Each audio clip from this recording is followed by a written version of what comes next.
everyone. Welcome to All Things HR, the place where we provide expert perspectives on all HR matters in the workplace, as well as strategies on how to build a successful career, business, and personal life. I'm Yemi WOLE-OJOMO, and today we'll be looking at a very critical topic that can affect the growth and development of an organization or a business team. It is often said that winning organizations or winning teams require people to effectively work together to achieve the strategic objectives and business goals. However, when people cannot or do not effectively work together, it can impact the growth and development of that organization. It is also said, as professionals, we are required to be 360 degrees leaders. That means effectively manage our line managers, effectively manage downlines, as well as our contemporaries. However, when relationships become difficult to handle, it can impact our physical well-being, our mental well-being, and eventually our career. So joining me to discuss this critical topic, as well as attend to questions that have come in on how to handle difficult relationships in the workplace, is a multiple award-winning business executive, thought leader, HR leader, a conference speaker. We can describe him on and on. A coach, a mentor to many. Join me in welcoming Mr. Yemi Faseun. He's popularly called YF. Okay, thank you. Thank you for welcoming me. But can I quickly make a correction? Yeah.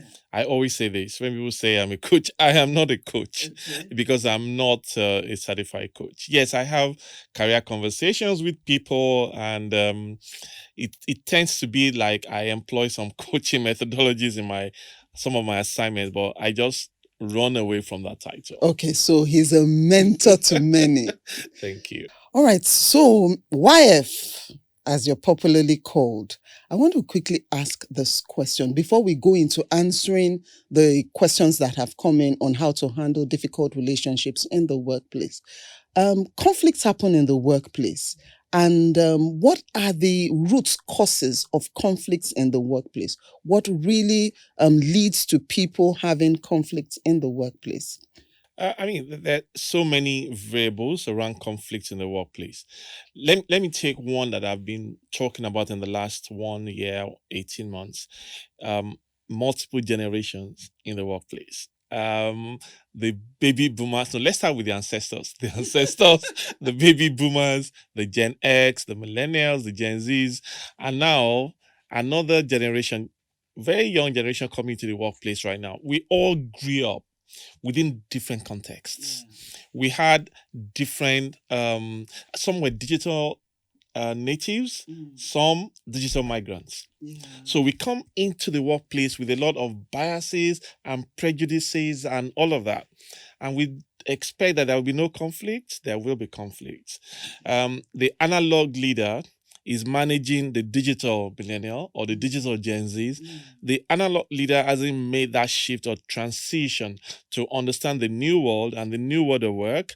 And he or she is expecting that the new generation must respond to them the way they were brought up in the workplace. There will always be conflict. So we can't avoid it. The aggregate of the individuals, what makes us individuals, we bring all of that into the workplace. So there will be conflict until we all come to the point where we have to consciously unscript some of our biases, and also the point where we need to be agile enough to understand that we are not generations at war, but generations in synergy. Until we come to that point, conflict will continue to happen. Yeah. So for business leaders and business owners now, what should be their go-to strategy to ensure that they effectively manage these different generations in the workplace or on their teams? Because it's not always business owners only, on their teams. Right. So when I use the term leadership or leaders, I'm not I'm not making allusions to only the executive directors and the managing directors. I'm talking to a leader of one, a leader of three, the supervisor, the team lead, then the manager, the HOD. So leadership at different levels. And what we have found out is that businesses have promoted people into leadership positions without getting them ready for leadership responsibilities. So I have been bringing in, as an example, a banker. I've been bringing in money from the public sector for like 5 years. I get promoted every year, and then all of a sudden I get promoted into a leadership position, and I'm now managing a team of 2 or a team of 3, or I become a manager, and the business expects me to succeed because I succeeded technically in my role, but nobody got me ready for leadership responsibility. So how do I manage people? How do I manage resources? How do I manage the generational issues? Nobody got me ready for that. So there'll be conflict. So I always go back to it. Before we put people into leadership positions, please, let's give them some sort of ideas about what leadership itself is about. Otherwise, we will continue to have instances of leadership failure as we have it in today's world of business. Yeah, and it would also affect the leader himself, not just the career of the reports. Associates, yes. Yes, but also the leader, because the Absolutely. person begins to feel inadequate after a while. Everybody is dodging to work with you and Right. things like that. Right. Yes, that's really very critical. Right. And such kind of people eventually, because I think it's John Maxwell that says, if you want to go a long way, you must get along with people. So for leaders, managing all these emotions really is critical. Now, let's talk about the different temperaments. How do people quickly identify as leaders, or even as reports? How do you quickly identify the different temperaments or different kind of people in your teams and work effectively with them? I think that question sits within the realm of emotional intelligence, right? If you're not emotionally intelligent to understand, number one, your own emotions and triggers, and be able to self-regulate in terms of your responses and choices to external stimuli, then it'll be difficult for you to understand other people and how you can therefore respond to them. So what I see is that many people tend to frame the realities of other people, either working with them as associates or peers or even superiors, from their own lenses. Right. So this is me, and this is how I see things. Why are they not seeing things the same way as I'm seeing things? And it's not going to happen. People have their own different realities that they bring to business challenges and business opportunities. So it's in the realm of emotional intelligence to understand self, be able to regulate self, be able to respond, like I said, to external stimuli, and then go a step further in understanding other people. So, as a manager of a team of 4, I need to understand that Yemi is X, Yemi is Y, Titi is Z. And I'm managing them based on my understanding of each of them and what their emotional triggers might be, rather than see myself as a manager of a team. I always use the example, and this is an advert for Sterling Bank. They say that they are a one customer bank, and that's not because they have just one customer. It's because they have millions of customers, but they treat every customer as one customer. So treat your team members or associates understanding each person, build a relationship. I say these days that there are 3 things that will make us succeed as leaders to reduce conflict to the barest minimum. Lead with emotional intelligence, lead with connectedness, lead with humility, and also let's add empathy to it. If you can operate within those areas, but it's a lot of work. I do say that leadership is a burden. It is a burden. It's not in the title, it's not in the perks, it is not in just the responsibilities or the fat salaries in some cases. It's a burden, understanding how to get the best out of people. But we must realize that despite the fact that it's a burden, it's doable. And Maxwell, that you referred to, said that with perseverance, we all can become great leaders, but it is a lot of intentional work that needs to be done. Right. Fantastic. And something struck me when you said you should understand the way it works with Yemi and the way it works with Yemi. The fact that the names sound similar does not mean even identical twins, they still have peculiarities that are very, very that limited separates to them. Yes, you know. that separates them. Right. All right, fantastic. We'll quickly delve into the questions because we have quite a number of questions that have come in around people learning to manage or handle difficult relationships in the workplace. And we have quite a number of questions that have come in, and I've put names to these questions because they came from individuals. So the first question comes from Autonomous Andy, I call him.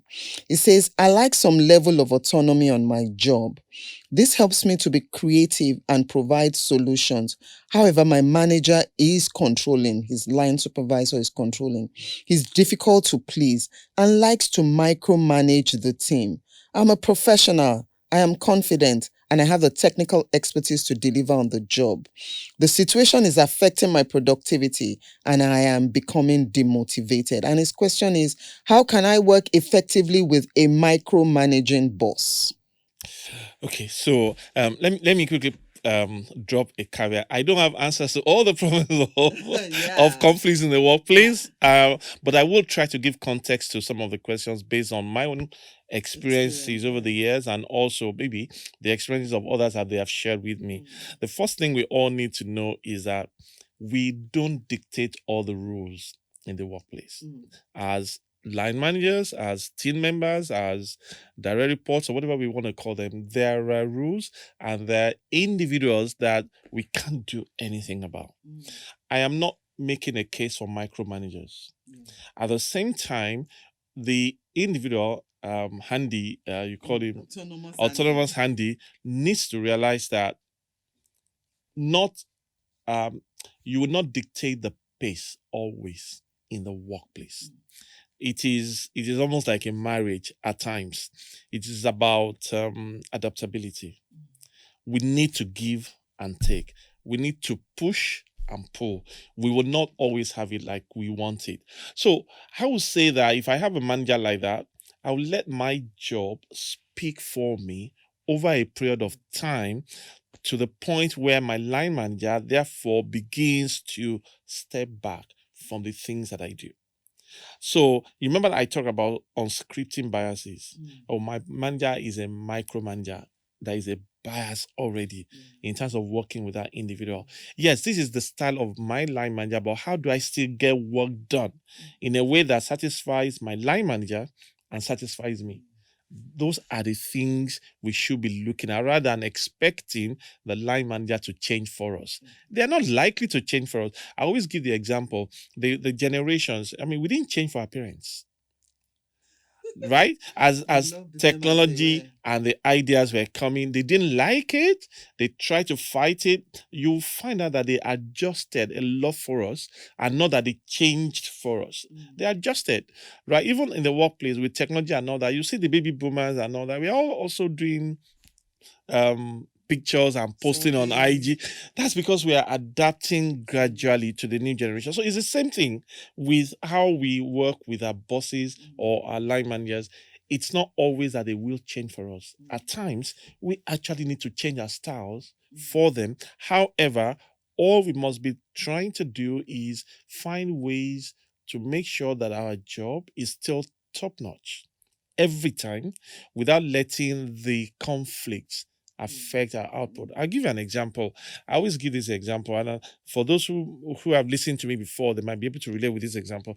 When I was at a telco company, a lady was a call center executive, and she came to see me at the head office and said, "My team lead doesn't like me. She hates me.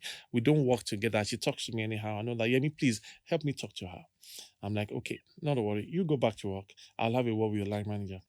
And then 3, 4, 5 weeks later, she came to see me again and saying, "What did you tell her? Why? What changed? I want to know exactly what you told her." I said, hey, why are you asking her? She said, because the relationship is great now.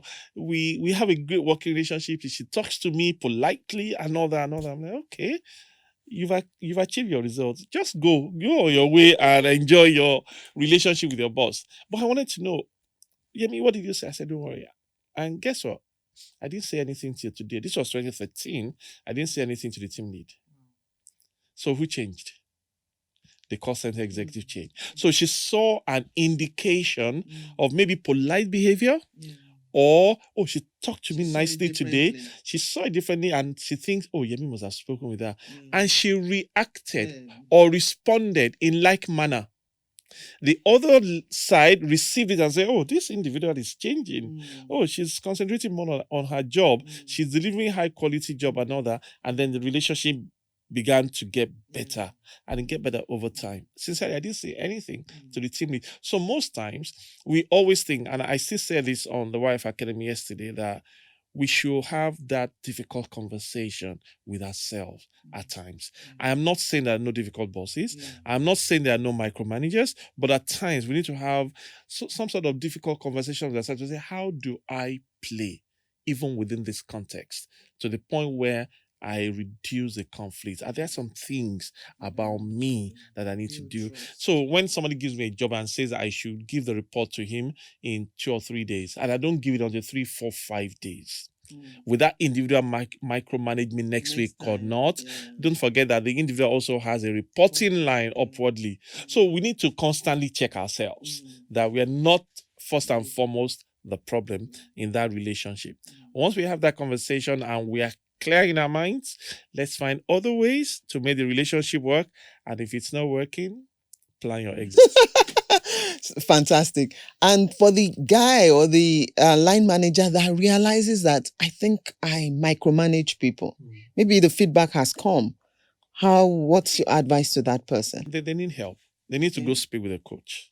They definitely need help because it's at times we are blindsided by the fact that daily we have to deliver, we have a report to give, we have a sales target to meet. So we are blindsided by the kind of leadership competencies that we should have to deal with members of our team. So from time to time, we all need help. I still need help to be a better leader and be a better manager. But most people just get lost in the same old daily activities, churning out the same things over and over, not realizing that as managers or leaders, their job is not to do, but to get results through people.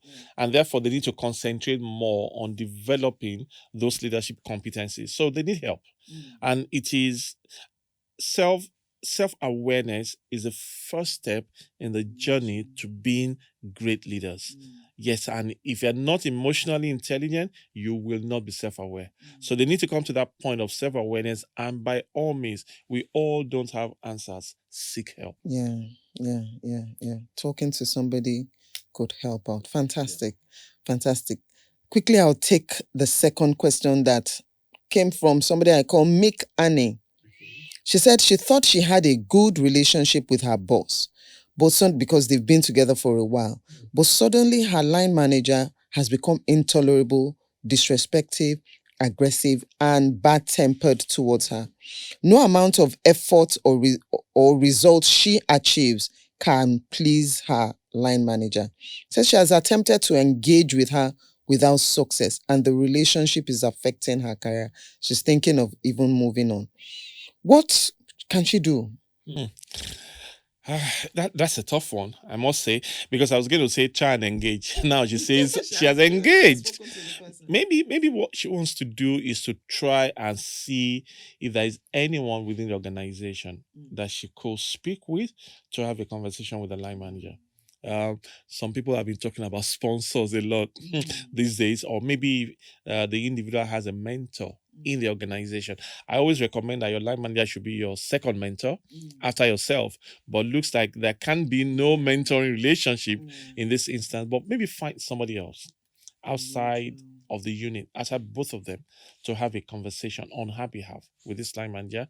Maybe find somebody who she listens to outside the organization to just say, hey, I'm saying this because I am enjoying my job. I still love to work here. And what can I do so that we can have a great working relationship.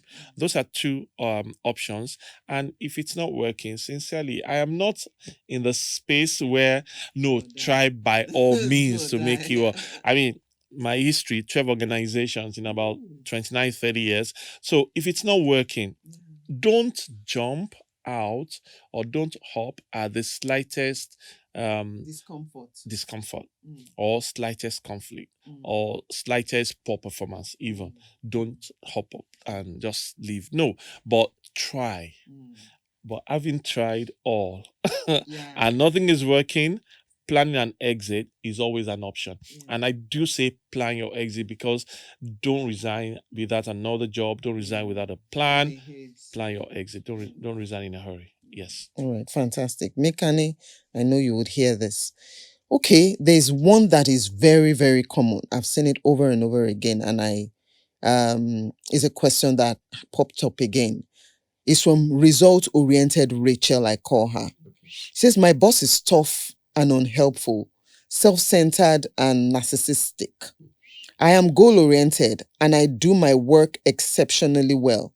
I get results, but my boss wants to take all the credit and recognition for my achievement, whereas he does not provide any support at all.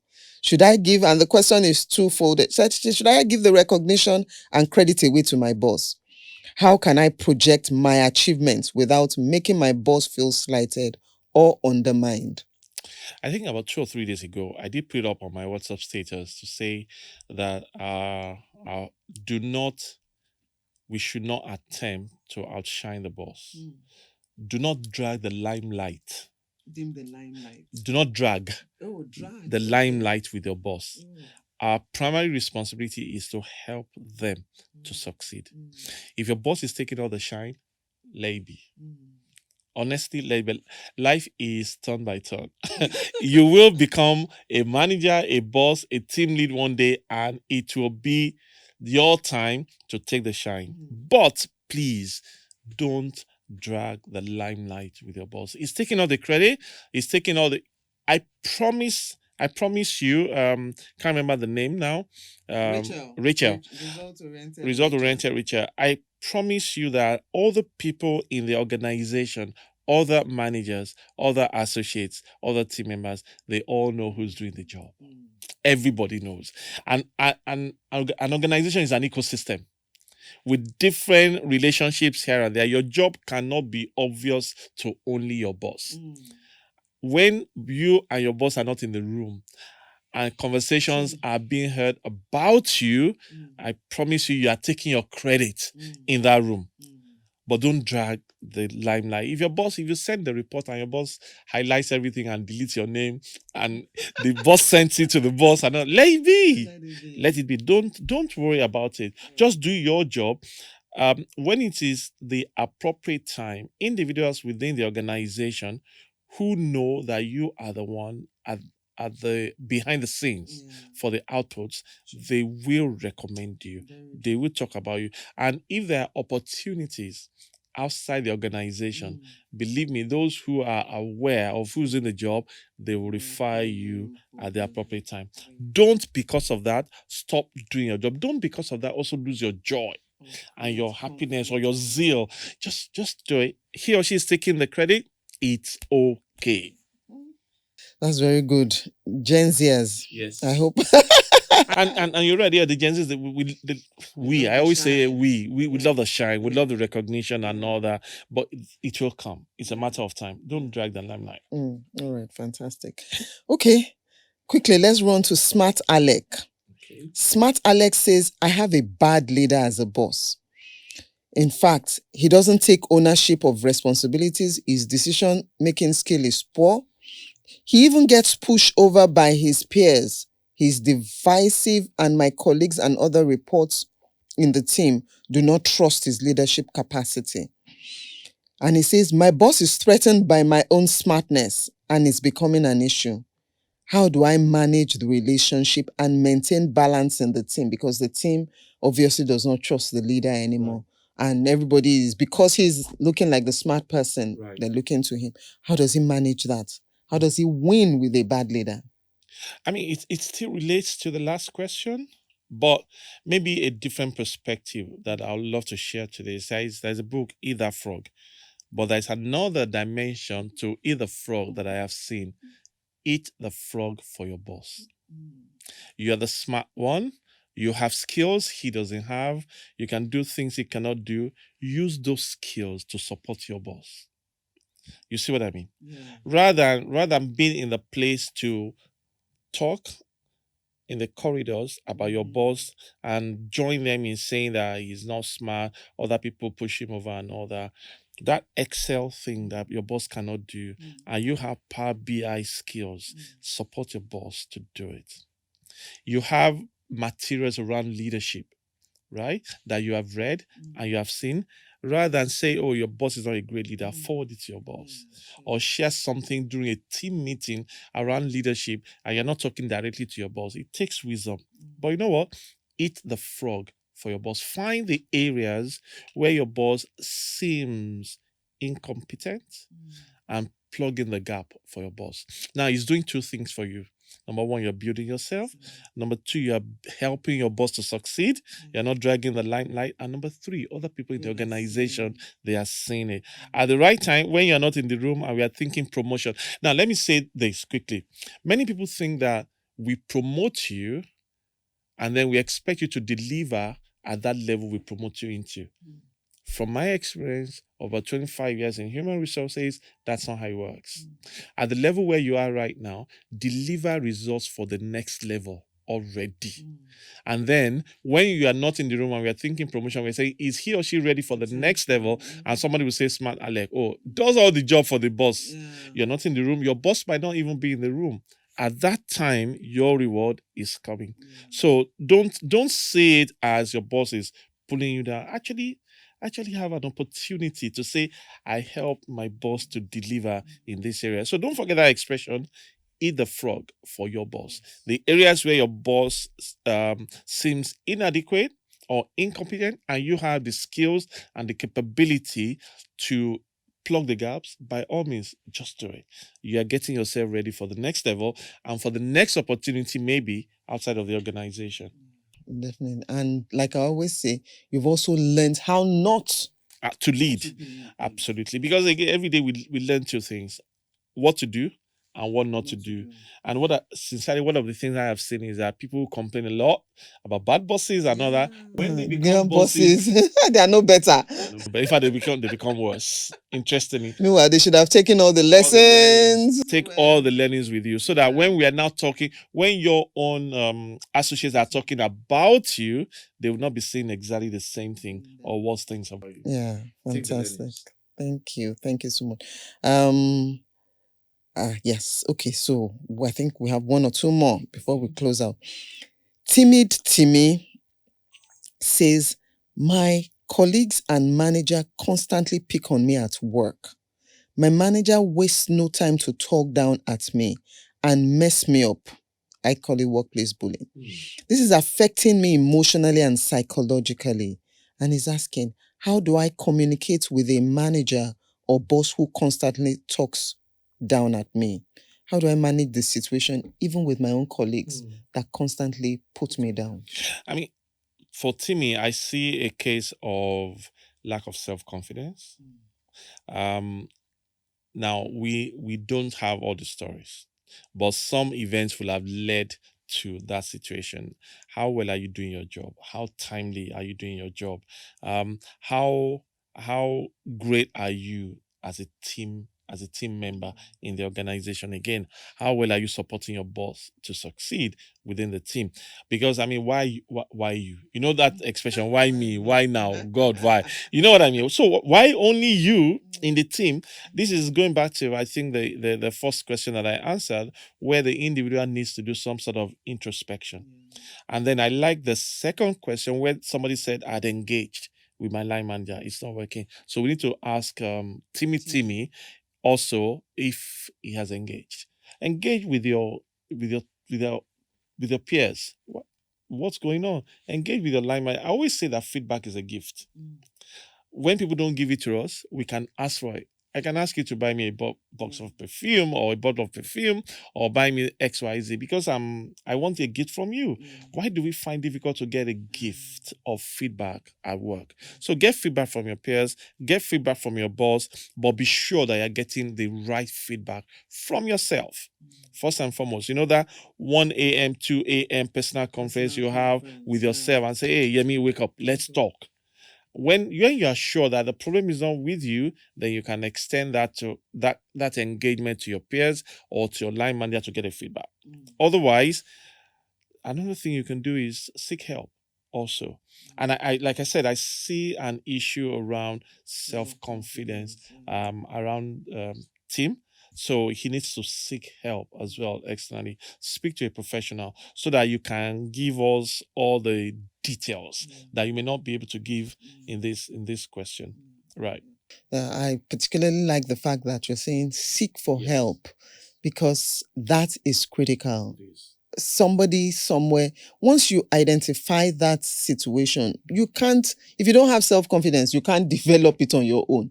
You will need somebody to help you see things critically with you and help you develop it. Unfortunately, the more the situation festers, the more it affects self-confidence, the more productivity and output will deteriorate. And the more we will continue to speak to you anyhow. And I'm not justifying that it is right that you are bullied. We need to speak with the bully separately. But the point is, don't also put yourself in a position where you must be bullied. True. Fantastic. Now, the very last question before we close out is for HR leaders now. Now, somebody asks this question. He says, I have a great boss. I have a great team members. My team members are great. However, the culture in the organization is very toxic. The atmosphere, the climate within the company is always tense and unwelcoming. There's a lot of controlling, divisiveness, monitoring here and there. And my HR manager cannot help the situation. So, as I said, it's for the HR manager. How can, how can, as a HR professional, what's your advice to HR managers on how to handle situations like that, where maybe you were hired into that kind of organization that already has a kind of toxic work culture? How do you step in and address it? This is where I will try to hold brief for HR people. The first thing I'd love to say is that the HR manager is also an employee. The HR manager is not the owner of the business. That's number one. People don't see it that way. No. They see HR as, HR, help me. HR is also an employee. That's number one. Number two, culture, the ownership for culture doesn't sit with HR. In my opinion, it sits with leadership. Leadership of the organization is the custodian of the culture of that organization. There is a shared responsibility with HR to embed the right culture through frameworks or training, employee engagement, employee assistance programs, and all that. However, leadership dictates culture, not HR. HR supports with templates and processes and initiatives and engagement and all that, but ownership sits with leadership. I have said before, and I'll say it again here, that transformational HR is totally impossible without inspirational leadership. If leadership isn't inspiring from a culture perspective, there is so little that HR can do. As a matter of fact, HR is also being bullied. And I say this based on experience. Based on experience, I told you 12 organizations. I was bullied I was at the highest level of my career as an HR person, and I was bullied by leadership. But this is what I'll say to all HR people and all line managers. As we sit in the studio right now, let me see, we don't know if it's raining outside. If it is raining and windstorms and all of that, we can't control it, can we? We can't. However, in this room where we are right now, the temperature in the room, can we control it? Yes, we can. So we might not be able to control the weather on the streets, but we can regulate the temperature in the room. And that's the responsibility of one HR and also line managers. So whilst we might say that the environment is toxic and people are backbiting and all of that, the question we want to ask every single line manager is, what's the temperature in your room? And also to HR, what is the temperature in HR's room? Because if people see that, oh, HR is a psychologically safe place, it might start to affect other units and functions of the business. But I have seen some HR people who also play the game so that it can be in management good books. Because, like I said, HR is also an employee. HR also wants promotion. HR also wants bonuses and all that. So they get bullied and they get cowed and then they continue the tradition of the culture. So, yeah, inspirational leadership always primary for me. We can't do anything about the weather on the streets, but we can change the temperature in the room. Charity begins at home. So if HR has a shared responsibility for culture, let us see within the HR team. And when people come and say, oh, I mean, let it not be that I am struggling from a culture perspective. And then should I go to HR? Even HR, you know what I mean? That's it. But please, we always must remember that HR is also an employee. Fantastic. Now, for the business leaders, I mean, who has got feedback and wants to examine the organization, what are the things that the person can look out for, that I can look out for to say, is this organization, what are the things I can use to identify if my organization has a toxic work culture or not? I mean, there are many tools. There's the Organizational Health Index, right? That maybe line managers or everyone in the organization will be a part of, and it will give an idea of how healthy the organization is. The engagement survey, the employee engagement survey periodically. If you want to look at it from leadership perspective, the John Maxwell multi-rater 360 degrees, I have about 3 clients going through that process with us right now. And the results are always interesting because some managers think they are doing well, they are leading people very well. But when they see the results, I have seen managers see results and cry. As in, this is me, this is how my people see me. So there is a leadership transformation, leadership/culture transformation project that we usually handle with our clients. It's usually a 6-month project, and it starts with number one, identifying where we are today. We've got to have a baseline to understand where we are, and then we help our clients go through that journey over a period of time. And that's not to say after 6 months we let them be. We will periodically still do a check-in to see how well they are doing. But there are tools. There are so many tools that we can use. And like we say, speak to the professional. Absolutely. Let the professional help you. Don't go the journey on your own. Right. Lastly, you've said it. You've worked with 12 organizations over 25 years. They're about moving 30 or so. Yeah. And you've definitely picked some lessons along the way. 3 quick lessons you've learned that you can share with people and advice. Be a fan of process. I talk about process a lot. We need to embrace our becoming. We will win. We will fail. At times, life will swing a draw on us, but in all instances, just learn. It's part of your process of becoming. Number 2, self-development is critical for me. And I'm not saying people shouldn't do certifications and all that. Great. But the most important part of learning and growth for me is self-development. And I've said before that if you're not in love with self-development, you are cheating on yourself. And maybe the last thing I'll say is 3 critical elements for growth. Number 1, vision. Nobody goes on any journey successfully without vision. Number 2, be ready to take risks. I have left multinationals for one-man businesses before. I have left a big business, a big bank for a one-woman business before. It was risky. But hey, if I look back now, will I do the same again? Likely. Because I learned from my experiences and my mistakes and my failures. So be ready to take risks. And the third is we have got to make sacrifices. Many things are clamoring for our attention in today's world.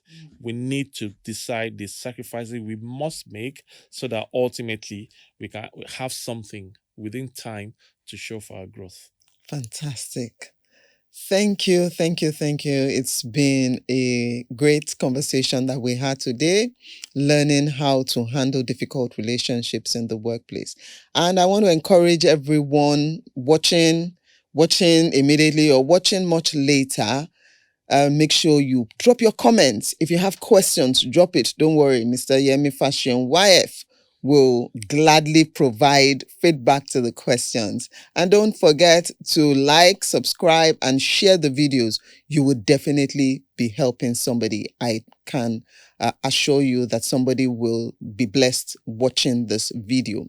Till we come again, don't forget I'm Oluyemisi WOLE-OJOMO, and this is All Things HR.